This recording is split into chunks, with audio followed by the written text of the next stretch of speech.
ఉమ్మడి చిత్తూరు జిల్లా పరిధిలో దాదాపు గత 4 సంవత్సరాలుగా ఏనుగులు సంచరిస్తున్న విషయం మనందరికీ తెలిసిందే.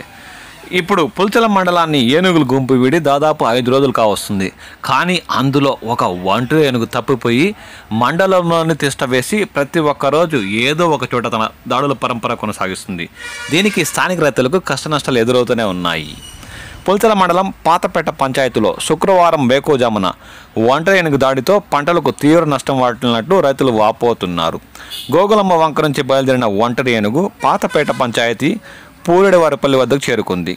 రైతులు ప్రభాకర్, వెంకటరామయ్య తదితర రైతులకు చెందిన కొబ్బరి, అరటి, మామిడి పంటలను ధ్వంసం చేసింది.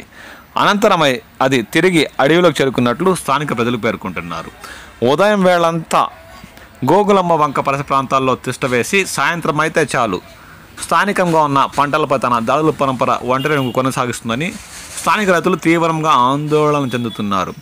సంబంధిత శాఖ అధికారులు స్పందించి ఈ ఒంటరి ఏనుగును కూడా పుల్చల మండలం నుంచి దూర ప్రాంతాలకు తరిమేయాలని వారు కోరుతున్నారు.